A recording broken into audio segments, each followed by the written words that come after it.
a lot of people last time, right, don't believe that like we can actually talk to people from across the world. Last time, maybe when we were kids, right, if you say somebody like, oh, he go America, wow, he go America, he got American friend, wow, America, yeah, damn cool. What's up, guys? Welcome back to another episode of Bluebird's Way podcast. Okay, today we got a special guest. It's Fariz Jabba himself. Yes, sir. Wow, you're really not joking about like saying vulgarities. Yeah, we're not joking, man. Everything. Relax. We give him chance. Editor have to peep everything. We just got scolded. Actually, Did you actually bleep out or no? Yeah, we do. We try our best to beep out, keep it more friendly a bit lah. Wow, I really pity your editors. Yeah, she every time complain to me. You can try not. like 5 minutes before this, just complain also. Serious for me. But must be entertaining a bit lah. So Fariz, can you introduce yourself to the audience? Sure, my name is Fariz Jabba. I make music, I make art. Yeah, that's basically it. Okay, so you got this music, the one, the Aku Ada Type. That's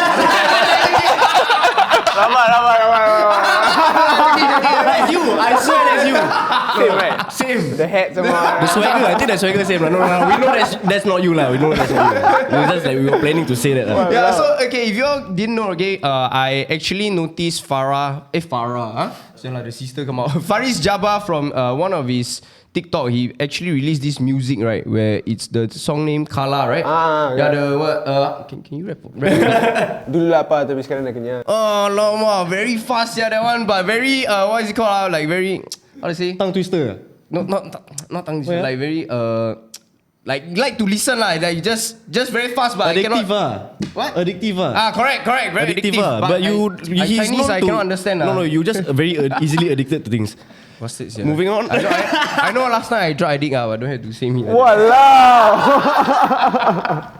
Okay, so what's the meaning behind that song? The Kala. Yeah, that famous line. Basically, right, I think right for the scene at that time lah, nobody really heard that kind of cadence before, that kind of like flow. Yeah. Usually people are used to like boom bap or this kind of like typical rap or even trap. But nobody really goes into that like UK style rap. Because I realize a lot of people like in the UK, they kind of speak like us. Because I mean like We're in the UK, innit? Our English is like quite colonized, man. Yeah, like you know what I mean. So that's why me and Omar decided to make something different. That's why the beat is a little bit different. Then I thought like, okay, maybe we try to use the same flow because we are not kind of like pretending to be somebody else. Because if you say like dulu lapar tapi sekarang dah kenyang, very Singaporean. Dulu tak ada duit tapi sekarang nah. Sound like very Singaporean, right? Yeah. But I don't understand what it means lah. Basically, it's very addictive. Last time hungry, now I'm full. Last time I hungry, now I full. Last time I dulu lapar tapi sekarang dah kenyang. Last time I no drip, but now I swimming. Yeah. Oh. Okay. Drip in what? It means something. Drip lah. Drip lah, like style. The ladies dripping. Okay. But who are some of your inspirations? Walao. Like growing up, that made you want to do music? Actually, the story was I was 16 years old, and then after that I was listening to Kendrick Lamar's album Good Kid, Mad City, and then I remember I stole my brother's cigarette, right? And then Fuck up. yeah. I was 16 years old, man, and then he smoked rollies. Last time he also no money lah, so he smoked rollies. Then he got one last cigarette at home. Then I like hide. Lucky stick Lucky stick. And then I go smoke the cigarette. Then I smoke the cigarette already, then I sleeping. I listen to Good Kid, Mad City. And I say, wow, like short film like that, dope, sleeping. Suddenly I get kicked in the head, bro. Then I'm like, hey bro, why you take my last cigarette? Yeah. You know what I said? I never take. But it smells Gucci. Yeah, bro. So because of you getting kicked in the head, you want to do music? No lah. Maybe that one short circuit a bit, right? Shit. Okay, that's cool.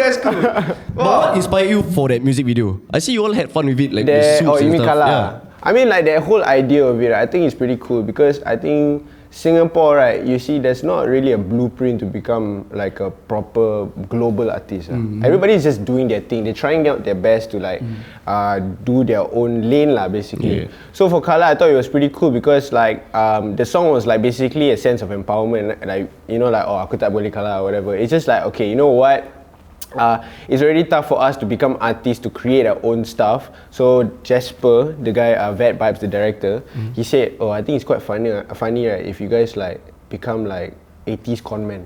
So we go Mustafa, we go buy $30 suits. They got the padded on, right? Then we go buy like lighter, we go buy keychain, we go buy like raw chicken. How long was the planning? think like one phone call lah, bro. What? Yeah, it was just So you one were phone just call. wing it lah? It was just funny. I was like, I mean, this Jasper also a bit abing. I said, I think bro, right, you go buy the suit, right? You know the pedal one, the 80s one, right?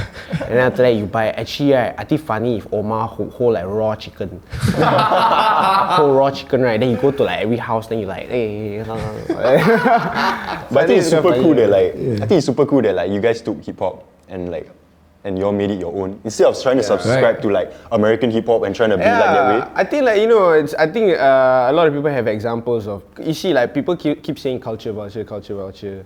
They keep saying that like this is not original, that is not original. Nothing is original. Singapore got no culture though. Everybody got ideas from it's like if you everywhere. think about it, everything is made up. You know what I mean? I think everybody got to stay woke in that sense. Everything is made up. If you wear a t-shirt, like if you were in a culture in a tribal area, you would be not wearing a t-shirt, but you are technically using somebody's other culture by just wearing a t-shirt or jeans or shoes or sneakers or the way you dress or whatever. So the idea of it is to like kind of connect your culture with the current norm lah. So for example, like everybody is a bowl of ramen, okay? Everybody is Maggi.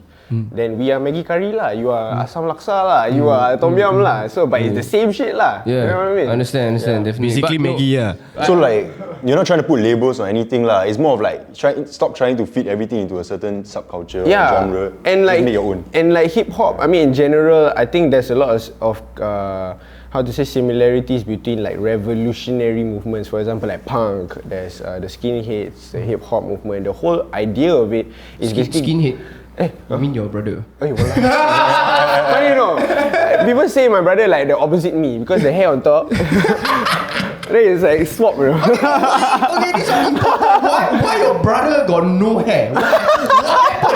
You got the nice fit and everything, but your brother is just straight up shiny hair. To be honest, right, he keeps saying, right, I know he tell you like he uses hair product and then like he fucked up his hair and everything. But his hair, I just think it's just testosterone lah. You see the whole family. Steroid? Right? No. He takes steroid, He takes steroid. It's sekali he take, he never tell me. Because he get all the side effect and none of the benefit.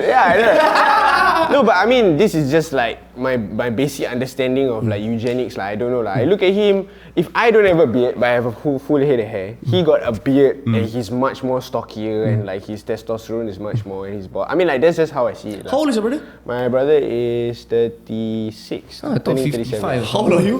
What the f*** are you talking about, man? 10 years younger. But he started losing his hair at the age of, I think 26, 27. So coming soon lah. Are you worried? Hopefully not lah. Hopefully not. got gap or not? Beijing Every year like that. That become, you know, the Chinese, the what's this? The army. The half. Oh, the dynasty. Shang dynasty or some shit lah. Like Shang dynasty. Yeah, he's or like Qing half of that dynasty. already. Oh yes, yeah! You got that! This guy watch Avatar. Look, this guy got metal and everything here. This is a wire right here, bro. That's a wire. Wakanda forever. Watch Avatar, bro. Killmonger, yeah, walao. But hey, I think I know like your sister also Farah, right? And then you got your brother Faka. Your whole family is talented. What's going on? Yeah, why your whole family Yeah, why your- talented, but Lucky got no father? Rabak, selit, bro. No, it's No okay, siblings, it's no okay. father, no. Yeah, no, it's not. I don't have father. My father ran away. The father saw like this guy got no talent lah, ciao. Yeah, but what's the secret, man? Why your family like super family like that, yeah, bro? My family was like not much also. I think, I don't know, maybe because like we all generally kind of detached from the world. In a sense where I think like my parents were always in and out from Malacca in Singapore, right? Because my dad, we have a house in Malacca. That's my parents' like retirement home, retirement dream and stuff like that. But then things didn't work out there. Like, you know how it is with the vicious cycle where people take advantage of the poor or the unfortunate. Rabah, they have to go back to Singapore. That's why Faz was there, like alone, for like 5 years when he was like 13 years old. Oh, wow. So he was there at 13 years old until 18 years old, alone in a big house where everybody, the whole family over there. That's why he had to talk his way out lah. He had to adapt his way out. Somehow he go Chinese school in Malacca. So it's like a lot of different, you know, like inspirations. He rojak So, He rojak everything Rojak bro. Multiracial. But would you then- say like, sorry, keep going. No. Basically, like like he had to protect himself because like he's Singaporean they confirm people bully him and stuff like that. Someone small boy, someone he got a big house, confirm people use the house. Hey, come on, let me go your house. Yeah, house, bro. Exactly, he had to be a funny guy lah. So that's how he started. Then he basically brought home like ideas. He brought home albums. He brought home like posters, movies. Like he westernized us lah. He basically said like, guys, break out the matrix. Look at like the other side of the world. Look at it, got top 50s. Look at Eminem, he crazy. Yeah, some people need that push because I feel like as Singaporeans we are very in a bubble. You know? Exactly. We need to burst that bubble. And then see a the world lot of bigger. people last time don't believe that like we can actually talk to people from across the world. Last time maybe when we were kids if you see somebody like, oh, he go America, wow, he go America, he got American friend, wow, America, yeah, damn cool. But now it's so normal for you to just chat somebody from America. Like we never knew we could do that. So he was the one that brought the culture back home. And then, But do you bring any American chicks back home? Walao, that one cannot say my mother watching. But like, would you say like, That's good. Actually, I honestly I watched your brother like on Netflix last time when I was still an addict. Then I find your brother is really damn funny, man. Then after I realized I saw your sister on TikTok also. Damn funny. Then I see your music, I was like, hey, this whole family talented. Like shit. So is your family only like siblings is only your three lah? So there's actually 4 of us. Oh, 4, one more. So there's one older than Faz. She is A doctor. A doctor. Walao. She's a housewife actually. Oh, She's really? staying around here, Woodlands. Yeah, so the typical Singaporean dream lah, married, 3 kids and stuff like that. He's so a housewife also. Oh really? but I got no husband. Yeah. So the transgender that episode is actually. but would you say like, you were would you scouting. say that your parents or try to nurture any of your artistic side of your whole family? Would you say your parents? To be honest, I think my parents did it best because they freestyle. You see, a lot of people, a lot of parents, they try to be like, okay, when I have a kid, I'm going to make sure that he knows this and he knows that, he knows this. They just basic morals basic values, basic morals. Don't bring shame to the family's name. You don't have to like reach sky high. You don't have to be a doctor. But if you want to, that's great. You do it. So we didn't have that stress of like you have to be somebody amazing, you have to be a lawyer, you have to be whatever. Because I think last time they also understand that they also were artists lah. My mom also used to sing. Then she was in like the typical, the Hari Raya songs, all the children inside. Right? She was one of them. Yeah. Then my dad was in a band, and then he didn't make the cut because he couldn't speak English. So all his band members went to Japan lah, went to tour and everything, but then he had to start family lah. So basically when he see his kids doing artistry, he's just like supporting on the sidelines while he's just making sure that okay, you guys just make sure y'all don't drink, y'all don't smoke, y'all don't lessen your vices and remember God and like take care of the family lah. So yeah, it's As you should As you should. That's cool. You got a very supporting family. It's great yeah. Wow, that's very blessed, man, to hear that. Wow. Loki, the stars all align for you to go to this line. Possible. I mean, it's very difficult to say because like we didn't know. Like, I think again, I said like there's no blueprint for artists in Singapore. We just freestyle. Like whatever we want to do, we just want to express actually. I mean, deep down you knew what. If not, you wouldn't have jumped into it if you yeah, didn't. That's the thing. You see, like I had to be ambitious because I had to leave the trap, bro. I think it's quite a typical story for anybody in a revolutionary scene like hip hop. That's why I say hip hop is a very cool scene because it's about like standing up for the weak, standing up for the vulnerable. Yeah, it's protest music. If the system is not working for me, then never mind. I break out the matrix or I find somewhere else. You know what I mean? Definitely. Yeah. That shit is cool, bro. So we heard that you have a new song releasing. What is this song about? It's called Masuk, bro. Masuk. Masuk where, bro? What does masuk mean? What do you think it means, bro? I only know masuk means like go in. So Then that's what it means, bro. so I go in where? Go inside. Go. Anything. Go inside. His mind automatically will kuning one, red, yellow. Hey, English. Kuning is what? He Malay, so I must say both. I only know kena pusing. So his mind will straight away go to the naughty thing. So Okay, so please, basically, right? is it?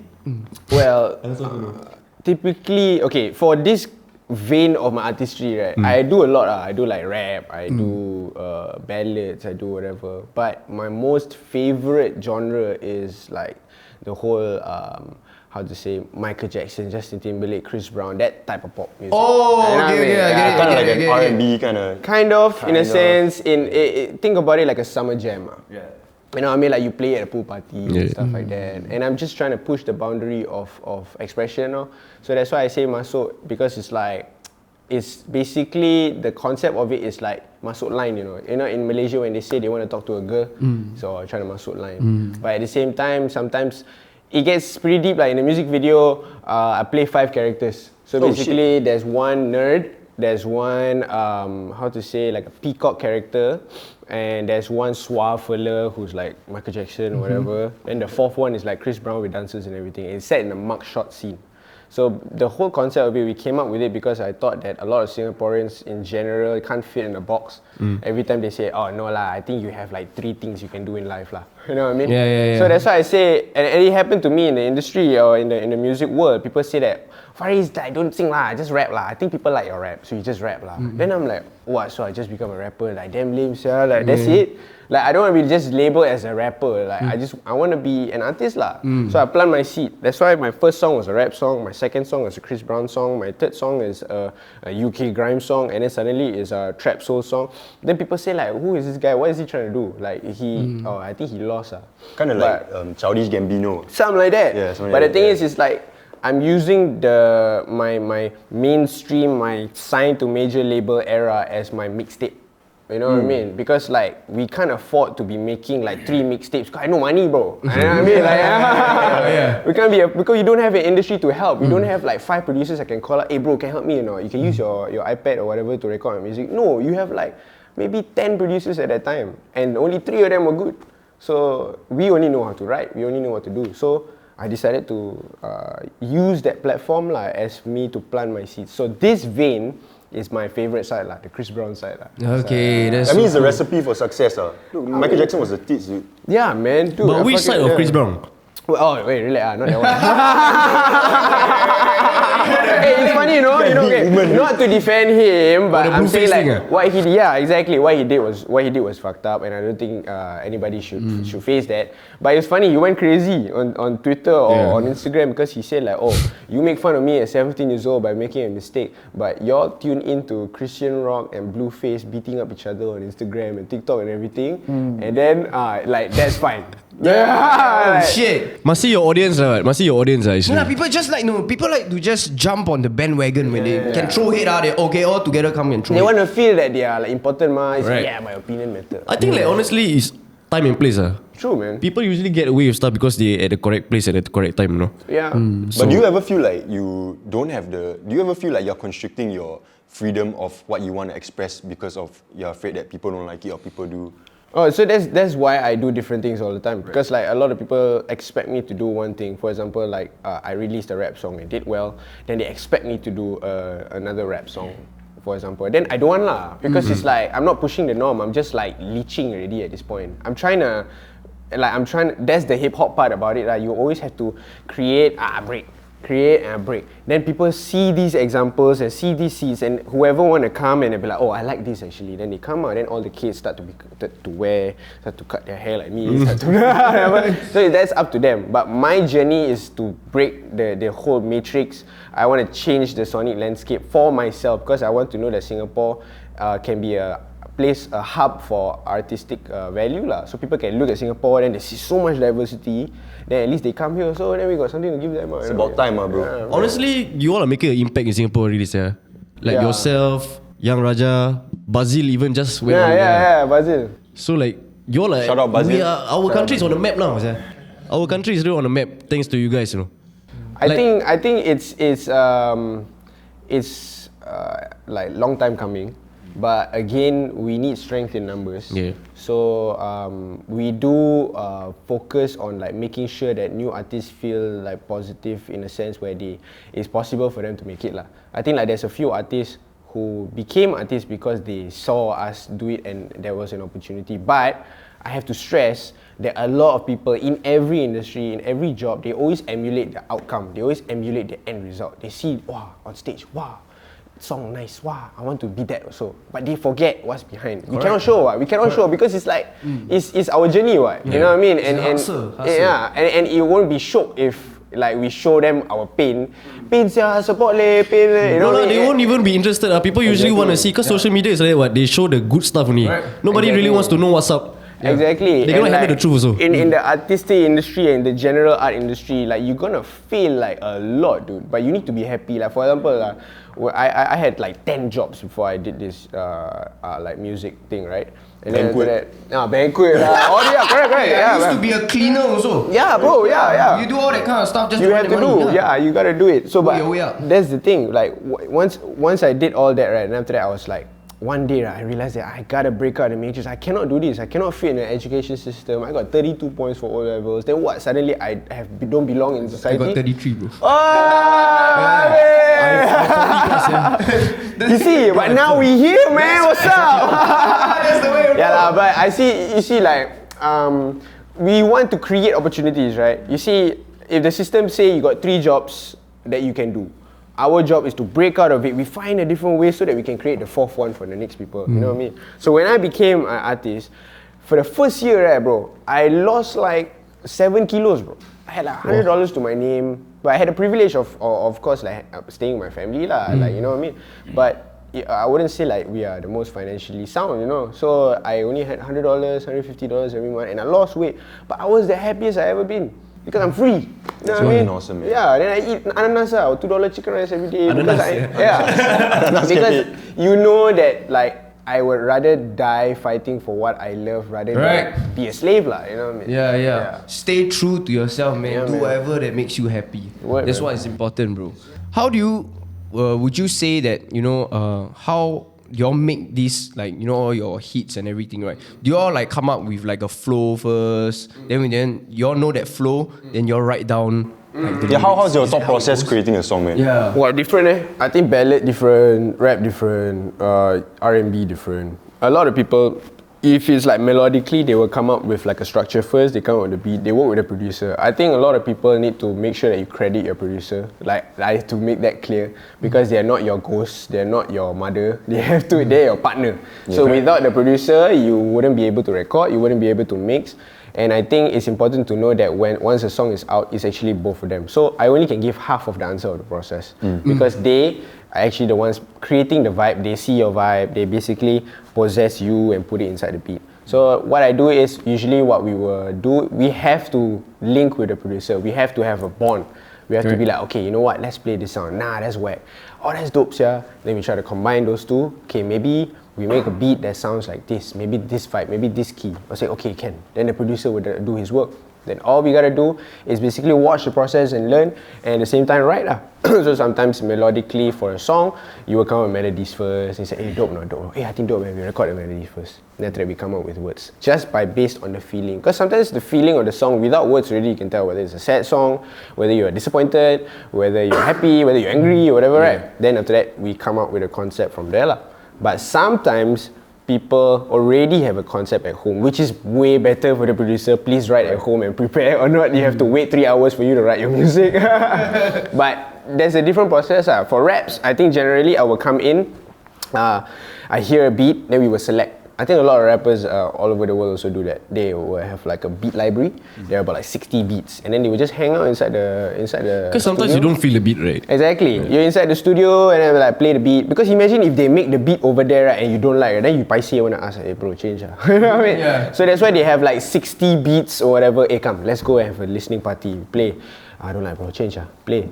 Hey, I like that. Can change that part. And then you like maybe we choose another one. Play. Wow, dope, yeah. Wow. Play some more. Wow. And if you play the 10th time, right, then it's fucking dope, right?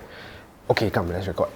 Then we come up with something. Yeah. Then usually the feeling, you don't even think about like whether it will work. You don't even think about like, I think we use this title. I think we do this so that people will be more attracted to it. It's just based on feel. Because no matter how shit your product is, you believe in your shit, right?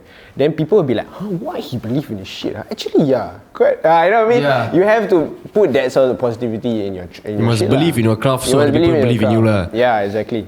Because Ryan is my cellmate actually. Oh. I met him inside detention barracks. Oh shit. And we've been in the same cell for around like 4 months? 4 or 5 months. 4 or 5 months. And this motherfucker can rap and sing. for real lah. He can, bro, but he Here and don't there. know what's the next step.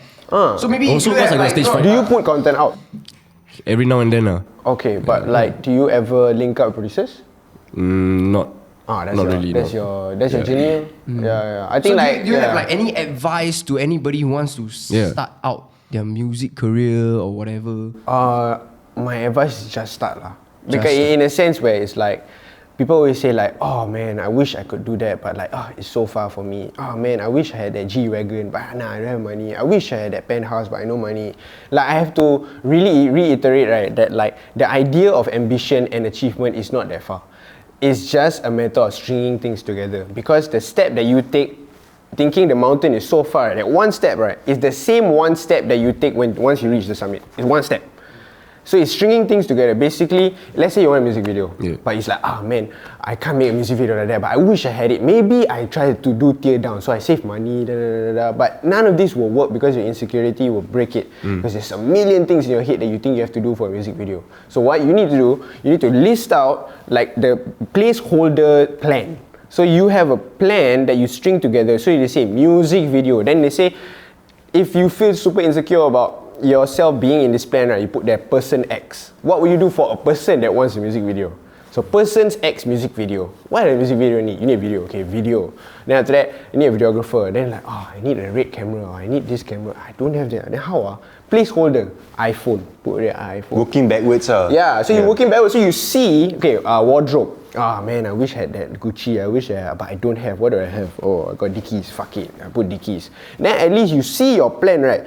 You need to fuck your ego and be like, this is your place. If you $2 worth, you are $2 worth. It's just how it is. You know what I mean? Like, you see it, and then once you go out and you talk to your friends, try to aid on this process of stringing things together.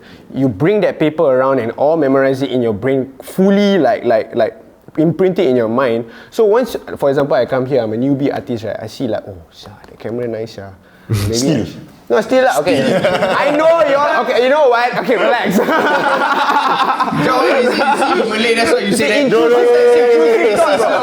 Intrusive thought, no. No, you see, if I'm new, I come here, then I'm like, wow, nice camera here. Then make friend maybe can borrow. You can do video. Then now you take that piece of paper, cancel iPhone. Now you can use that one. Now it's a matter of being human. If that person gives you favor, what can you give? Then you meet in the middle. And that's how it is. It's basically, I think people always take business, right, and make it so scary, right? But actually business is all about like connection. Human connection. Human connection. If it's a marriage, a contract is a marriage. If that person want to give you something, this person want to give you back something, you get to love each other first, bro. You have to be like, okay, you brother, okay, sign, ciao, can. That's it. But I mean, like, what's really your excuse? I mean, like, for example, like Steve Lacy, man. Pride, he did it with his fucking phone. Exactly. And he's in the museum now, dude, the iPhone, dude. So what's really your excuse, man? The excuse is that people, they want to emulate the outcome. They say, I scared I lame, or I scared whatever. If you lame, right, you are lame. But the idea of it, you have to push through the lame. A little bit too loud. If you want it, you get it, bro. Yeah, if you are lame, it's okay. You have to be real with that. If you got 2 views, 3 views, okay lah, maybe this didn't work. Maybe this one, I try again. But the idea of it is that people's true enemy is themselves. You have to push through, you have to learn, you have to go through. So that's why I say, don't forget to string things together and know your place. And it's not about like, you are lesser or what. It's about understanding your worth first. And your worth is not determined on what's the piece of paper. Your worth is your response when it comes to the next step. We have motivator Fariz Jabba here. Motivator, bro. Have you thought about being a motivational speaker at school? I mean, that's why I rap, bro. I feel like dropping an album already. I'm gonna drop album already after that speech. After that speech, I'm gonna start my own music also. Straight away after this. You gonna call me Luris Jabba. Hey, but Fariz wanted to ask, like, Workshop it, we workshop. Fariz wanted to ask, Yeah. So like now, right, with like advancements and like, you have Ableton, FL Studios, FL Studio, do you feel like people who want to rap should learn how to produce also and they just work solo? Or do you think you should still rely on a producer? Depends, I think. It really depends because, right, you can come up with like a million things that you need to do for yourself to be self-sufficient. Right. But for example, if you say your dream is you want to build a house, but I don't know how to build a house. I don't even know how to make cement. But you go and learn. You go and ask that person, how do you make cement? How do you make that brick? Then after that, if you really cannot do right, then you really feel that you're not comfortable in making the brick, it's okay to collaborate. It's okay to be like, hey brother, help because I think I'm better at interior design.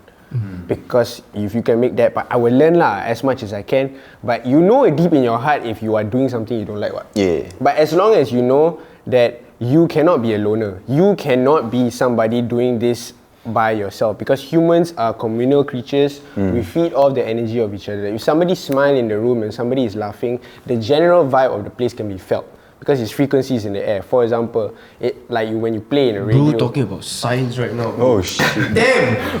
For example, bro, there is like 25 songs playing in the air right now. You know why? Because the radio, there's frequencies in the air. You switch on the frequency, a song is playing right now. You know what I'm saying? Bro. There's a lot of things that you don't see. We are trapped by our 5 senses. But what do? We have to help with by collaborating with a person that can use their sense better. So once we are a shared consciousness, then we can move, bro, because we are the sea, bro. We're not a droplet of water.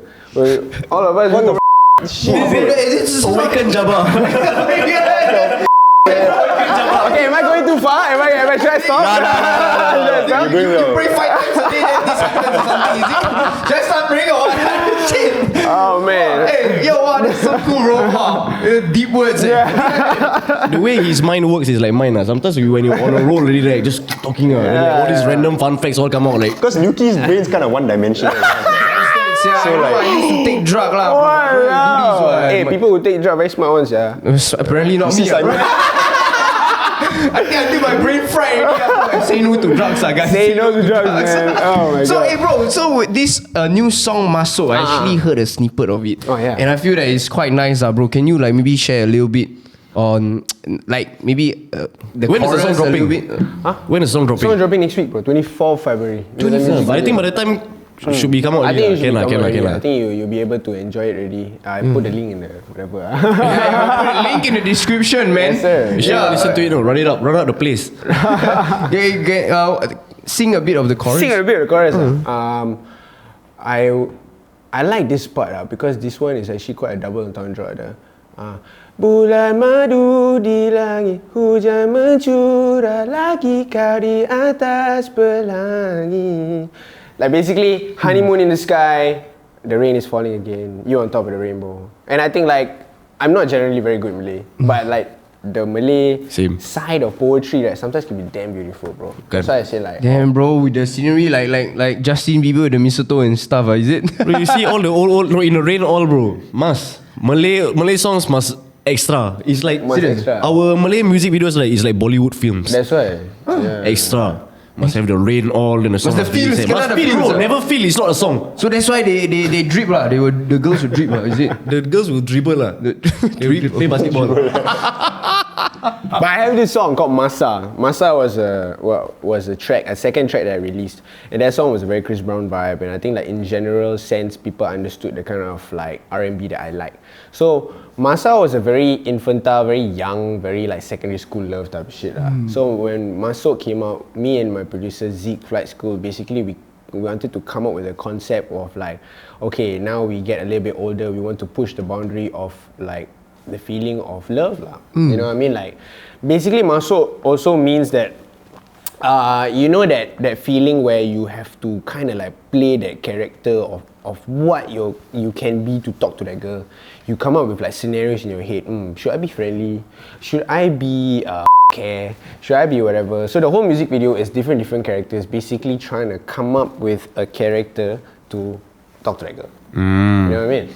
That's the plot. That's about it, yeah, So this Masa will be coming out after Masuk ke? Masa already came out. Already came so out. Masuk is like a part 2 of it. I see. Wow, okay. How long does it take to normally create a music? Music video? No, So just the compose music the itself. music itself, Just to compose the music itself. Wow, sometimes can be half an hour, bro. What? Yeah. Wait, what?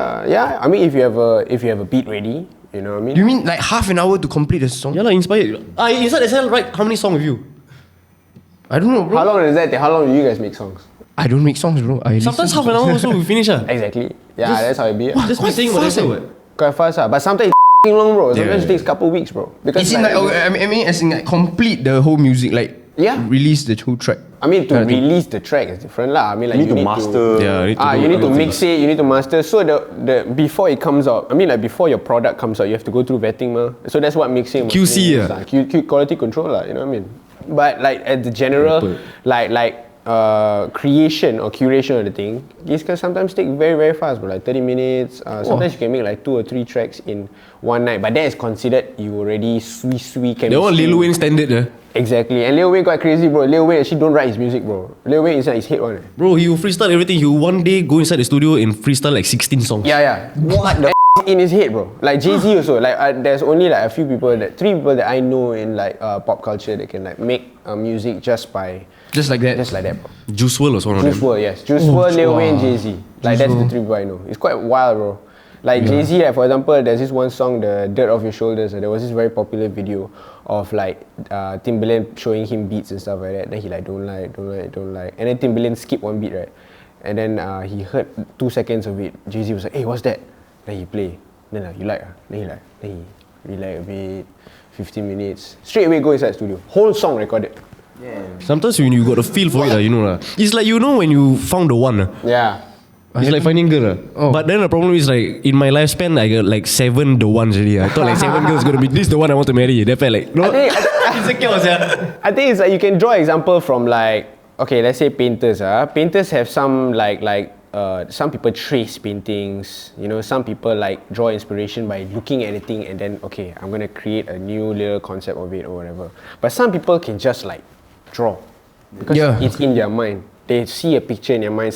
I heard before that some people see colours and some people see pictures in their heads, but some people see grey and only hear sounds, and that's what their senses are stronger at. For me, when I close my eyes, generally I don't see a lot of visuals, but like my sonic or audio awareness is stronger than the visual lah. But some people can like, wow, I close my eyes, I remember what I did in 2014. It's just fucking wild lah.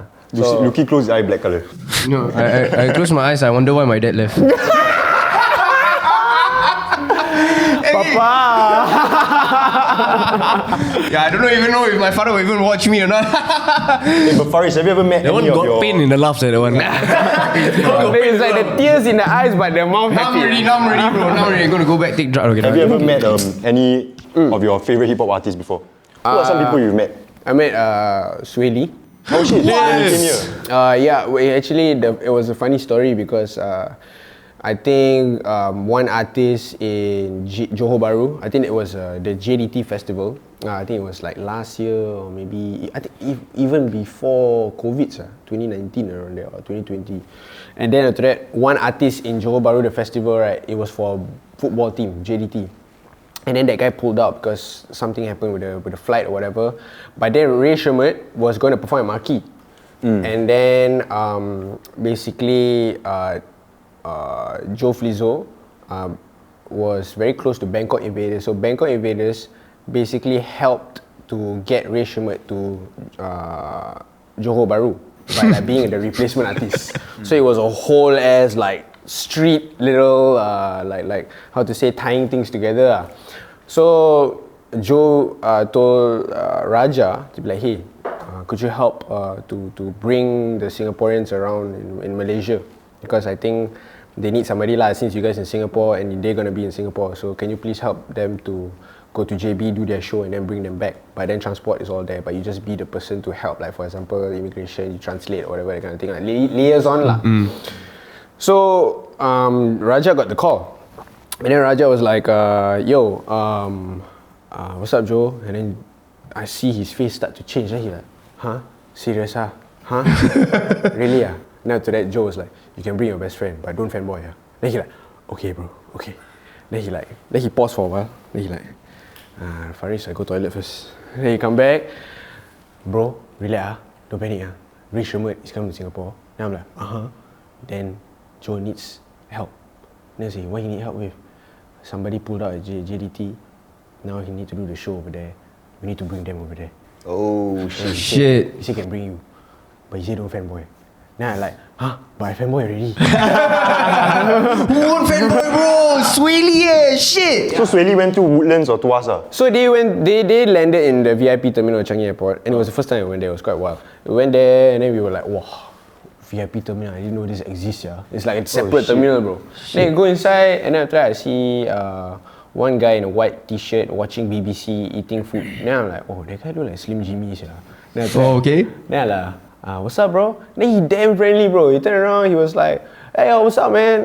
Then because we had colored hair, so he could tell that, like, oh, okay, these are the people I'm expecting to bring us already. So he knew already. So he was like, yo, what's up, man? Hey, you like Naruto? Then I'm like, I was wearing an Ichigo, but then I don't watch. They're just like, yeah. Of course. Ichigo, man, Naruto. Woo. Cool, man, I got a tattoo right here. Then it was cool lah. Then I met the tour manager. I saw like, wow, bro, Goyard bags, LV bags, all their luggage just throw, bro. Like basically, like half of this room was all their luggage, bro. It was just a bunch of shit. And then like obviously the DJ is all sleeping, all tired lah, right? Because now they have to do this extra show, so I think they bummed out lah. They're like, oh, you must fucking go do this shit or whatever lah, we just sleep lah. And then after that, I talked to Jimmy, and then I asked him, Jimmy like my friend. I talked to Jimmy and I asked him, so yo, where's Sway? And then he's like, he's over there. Wow, bro, it was like typical like rap, like movie scene, bro. He come with 2 plates of food, right? And then with his like Tank top. fully tattered, then his hair tied up, then he got all his chains, then he wearing his like, I don't know, like Veterans sweatpants or whatever, and he walking. From there I can smell him already, bro. He smell like baby powder, bro. And I was like, what this guy, wow, you can feel the aura. He turn around and then he like talking to 2 guys. After that, hey, what's up, man? And then after that, hey, what up, Sway? We're gonna help you bring your boys to JB.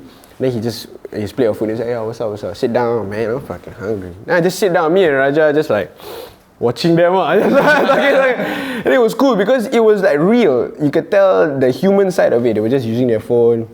And then he looked at his friend, like Sway looking at his friend. He said, yo, bro, it's gonna be 9 years. Like ratio, man. Shrimp life, 9 years, crazy. And now I'm just like, wow, you've been. I may be wrong about the amount of years, but it was a long time. Now I was like, wow, bro, that amount of years, that's a long time. He said, yeah, man, fuck, shit, check it out. Look at this photo, man. This is me in Manila. Look at all the girls, man. And I was just like, I can't believe this is happening. We went to take 2 vans. And then after that, Raja got the Slim Jimmy van, and then I got the Sway Lee van. So he was there with his tour manager, and then he was playing unreleased tracks. He was talking about like, what should we do? Talking about Post Malone lah, talking about whatever, as if it's like their member, bro. Shit. Now I just behind next to his French photographer, like that he got from France, and then the guy was like, do you want to see my photo?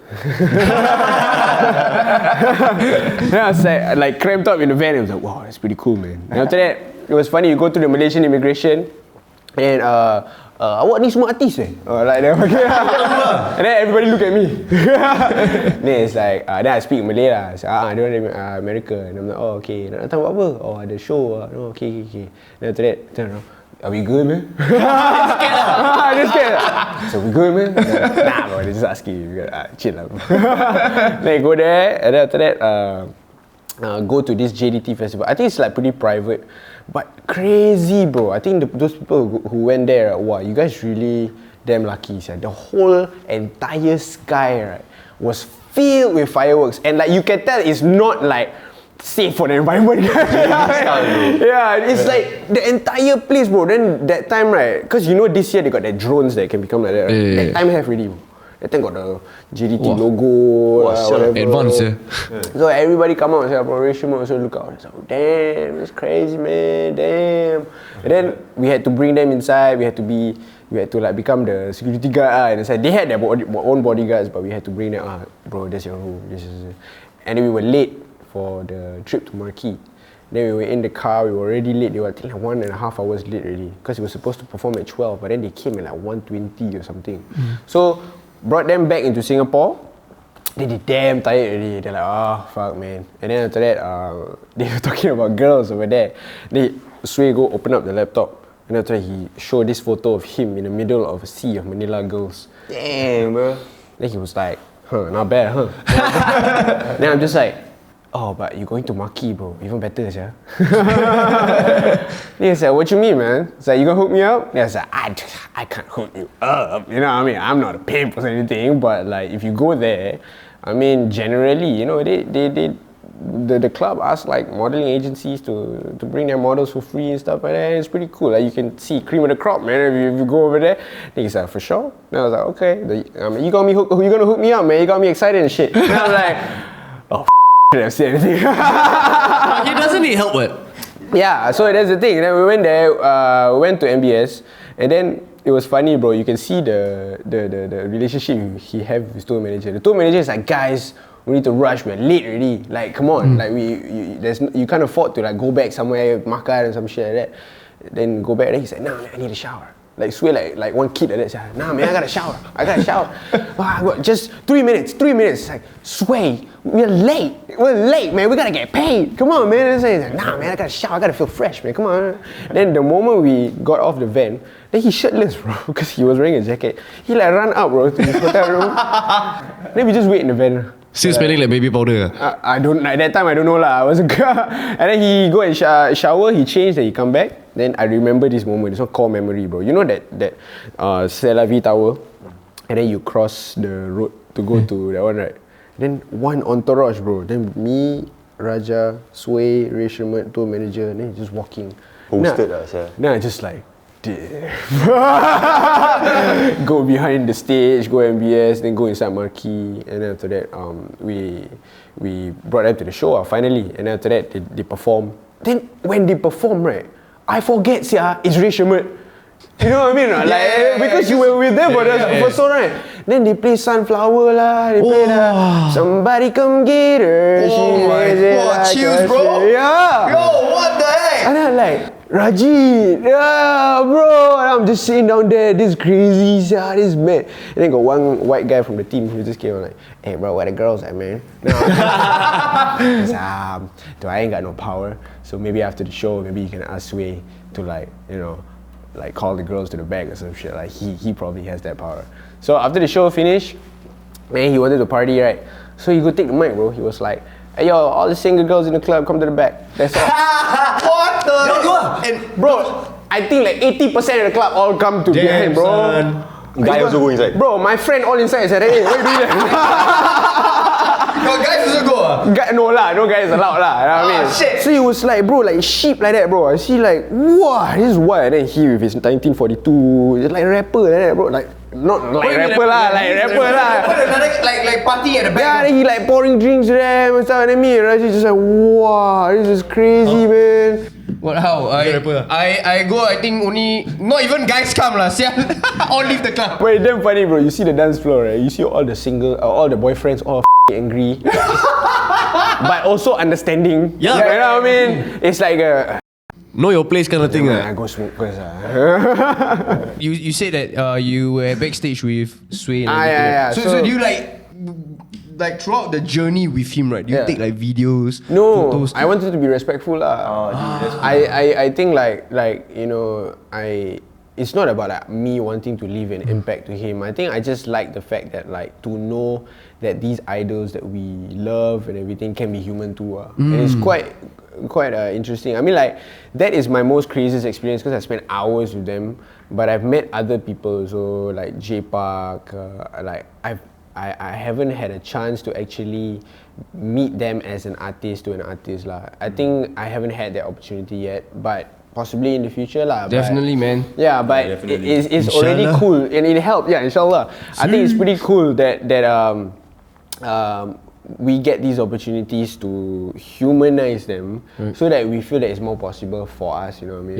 Yeah. Generally, I think if you idolize too much, right, if you feel like, no lah, that guy is a comic book character, there's no way I can be like him. But they just hide it very well, man. You know what I mean? Yeah. We're all human. Yeah. We all can do things that if we really want to. Yeah. Sometimes it's important that we live in the moment also and That's chase true. our goals. Yeah. Yeah, man. Shit, it's awesome to have you, Fariz. Really. Thanks, man. Really, thank you. So, we will end off now, right? Yeah, end of soon, yeah. Oh, but I want to ask, like, you were telling about backstage with them, but what's your craziest backstage story? My Yourself, craziest backstage Like with story, fans or any whoever, awkward moments with the awkward, girls, whatever. Actually- What really stands out? There's a few lah. I mean, there's one that I always tell the story. Like for example, the first time I went to 16 Baris, there was a concert. That it's my first concert ever. So that day I had like a proper like panic attack, and I didn't even know what panic attack was. You know what I mean? Me anxiety or something. Like I cannot breathe. underwater, sir. Yeah, then I don't know why. Then somebody is telling me, I think you're having a panic attack. Then I'm like, what's that? Because it's like I'm like swarmed with people because they excited lah. Dude, they broke the glass door and everything because there was a phenomenon lah. Like rap was like coming back to Malaysia and everything. So we came. I think the weirdest moment was when I walked past the crowd to go to the VIP section, right? And then somebody like caressed my earlobe, bro. Damn weird, bro. You don't. Okay, this one normal, no? This one normal. This one pull normal. My earlobe, I feel this one. Like, Wait. yeah, exactly. Whoa. What? I'm like, hey, whoa. Someone touch my butt and do that to my ears, yeah? So did you find out who it was? No, I didn't. Oh. Damn, man, I know you got red tail, I was recalling. Yeah, but there are many weird moments, but I think a lot of them are pretty wholesome lah, because generally I don't get a lot of like fans that are violent or whatever, or people that listen to my music or just like hi Fariz, like your stuff, man, that's great, bye bye. And I love those people. It's just like it's great vibes. Yeah. I think the most violent one was Bay Beats, because I jumped in the crowd. I just wanted to feel Crowd surfing, not crowd surfing. Kena the ASAP Rocky thing. It's like I just go in. Yeah. No, serious. Yeah, I came in and like they didn't want to let me go. Like they were pulling my shirt, and then like the fans were fighting. The people in the crowd were fighting with each other to like let me go, and it was crazy. And like Tudong girls, bro, was the one that protect me. They Oh like, shit, stop it. Then they push. I was like, yeah. For the win, man. Yeah, and then they pulling, shout out and then Tudong I cannot push them back, right? So they pulling me, they pulling my shirt like it's gonna tear me, bro. And then after that, the Tudong girls was like pushing down the side. Stop it. And I'm just pointing to the stage. They're like, there. Bring me there. Okay, wow, that's so cool, man. Yeah lah. But there are many moments like that. I think the most wholesome one, I did this show in KL. Then it was like a corporate show lah. It was in a mall or something like that. And then people queuing up to take photos. Stuff like that. It was my first time doing that. And I was like, wow, really? Cool, yeah. Hello, hi. Yeah. Then after that, once we left the mall, because our hotel was right opposite of the place, right? Me and Raja crossed the street, and KL traffic is crazy, right? It's like a two-way street. So I crossed, and I'm like, oh shit, damn crowded, almost banged into a car. Cross the road already on the second side. I was in the middle of the road. Suddenly got a group of like 13-year-old girls, bro, like Tudong, right? And they're like, Fariz, wait for me. Take down all their numbers. Whoa, 13 like that. Hey! This is the end of the podcast. Okay, to stop this. Yeah, and then like they were like, Fariz, wait for me. And then she run, bro. Then I'm like, whoa, hey. She ran across the traffic, and then she almost banged into a car. So then she stopped right in the middle. Then she said to me in Malay, she said, Fariz, I really love your music. Like child like that, bro. The way she said. Then he's like, can I take a photo with you? Then I'm like, okay, but be safe. Then we take photo. Then she said, In the middle of the thing. And then the friends opposite the road were just like bread stalls, yeah. And then Happy for her. Why, Paragon this one? It's not Paragon. You mean Pavilion? Is it Pavilion? Yeah. Paragon Singapore was there. No, KL also got Paragon. Oh, is it? Yeah. Oh, I didn't know that. Yeah, I you didn't know it both was. Malay or no? We don't know. Disappointing. Yeah, but I don't know which mall. But that was the most wholesome experience. I went back to the hotel. I was like, damn, shokes. Because that time, right, was the peak of like haters. Like people jealous or whatever. Yeah. And then I wasn't mature enough to understand the difference between like criticism and what I should be shoving away or whatever. Because I love the opinions, I love the compliments so much, right? But like a wise man said, like if you live by their compliments, you will die by their criticism. And Word, bro. you know what I mean? It really affected me then. But then I was very, very cynical. I was very protective of like, hey Fariz, your music good, sir? And I'm like, sure, no. You know what I mean? You don't know because you're so used to the hate, right? Then I see this innocent girl who genuinely liked my music, and just that one pure moment was like etched in my mind until today, sir, bro. That was like 2018, sir. Wow. But I still remember her. I still remember how she looks like. I still remember the whole scene, bro, in my head, because that was the pure moment. Every time I think about like man, this shit is whack. Like, man, I fucking cannot tahan already. But you said that was 2018, right? Yeah. So this year she's 18. Ah, walao. You said she's 13 right back then? correct ah. Correct. 5 years past already. I'm just saying. Okay. Bro, I am 27 years old. This year 27. 27. Okay. You're So 1 year that- older than us. Huh? Really? We are 26. Oh shit. Yeah, Okay, 26 this year. Wow. But I identify as a 40-year-old lah. Oh shit. Yeah. Oh shit, man. Because of the beard all lah. I identify as an Apache helicopter. Can I? Can also. We can be doing anything nowadays. Like, really, everything is possible. Hey, but thanks guys for getting me on the show. Yeah, hey, really I was appreciate actually you quite coming excited. Like when I saw the script or when I saw that it was Bluebird, and then I checked y'all out, and I was like, oh okay, this is more free and easy. I can hang out with y'all. We don't have to stress about like what do you think about like the progression, the progression of our country. I fuck, I don't know.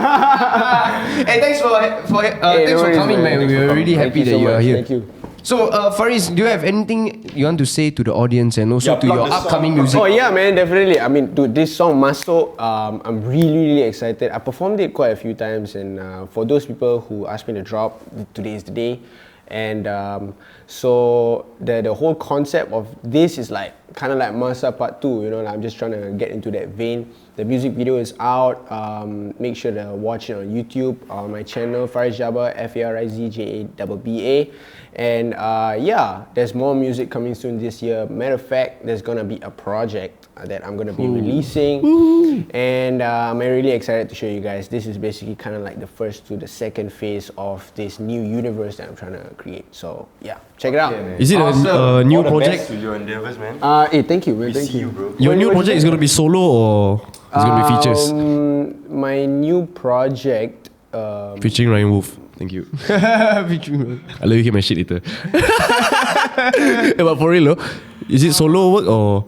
For this next project, it's gonna be a collaboration, and it's my first collaboration with a Malaysian artist. Let's go lah, man. Let's go. Unified, man. Yeah, man. Yo, hey, yeah, yo, bro, we can't wait, bro. Yeah. Four Spark Boys. Whoa. Foo. Ooh. Foo. I actually have a couple tracks with Nakalness. Nah, you gotta let it release, bro. You know what I Let mean? it cook. Yeah. Let it cook. Yeah. Let it cook first.